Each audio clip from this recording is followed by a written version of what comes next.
नमस्कार, मैं हूं अर्चित और आप देख रहे हैं पहल टाइम्स। तो चलिए रुक करते हैं इस खास खबर की ओर।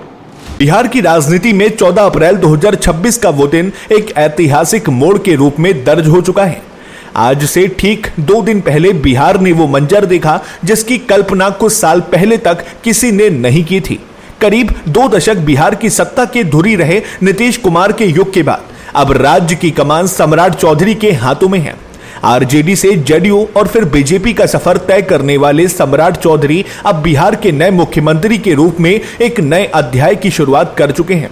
ये बीजेपी के लिए एक बहुत बड़ी उपलब्धि है, क्योंकि बिहार के इतिहास में ये पहली बार है जब बीजेपी ने किसी की बैसाखी के बिना अपना मुख्यमंत्री कुर्सी पर बैठाया है।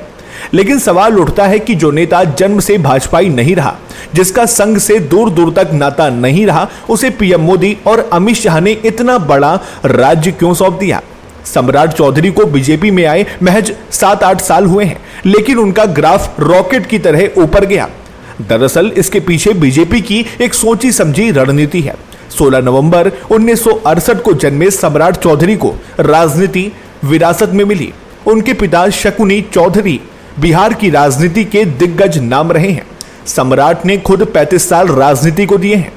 उन्होंने राबड़ी देवी से लेकर नीतीश सरकार तक में मंत्री पद संभाला है, जिससे उन्हें प्रशासन का गहरा अनुभव है। बीजेपी ने सम्राट पर दांव क्यों लगाया? इसकी सबसे बड़ी वजह है लवकुश समीकरण। सम्राट चौधरी कोयरी समाज से आते हैं, जो बिहार का एक बड़ा पिछड़ा वोट बैंक है।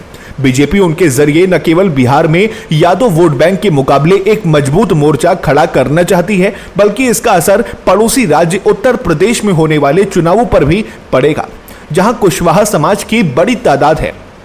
सम्राट चौधरी की पहचान एक बेबाक और आक्रामक नेता की रही है। 2023 में जब उन्हें प्रदेश अध्यक्ष बनाया गया तो उन्होंने नीतीश सरकार के खिलाफ मोर्चा खोल दिया। उन्होंने संकल्प लिया था कि जब तक नीतीश को सत्ता से बाहर नहीं करेंगे, अपनी पगड़ी नहीं खोलेंगे। आज परिस्थितियां बदली हैं और वही सम्राट अब मुख्यमंत्री की कुर्सी संभाल रहे हैं। शून्य से शिखर तक का यह सफर बिहार की राजनीति में बिहार के स्वर्णिम काल की शुरुआत माना जा रहा है।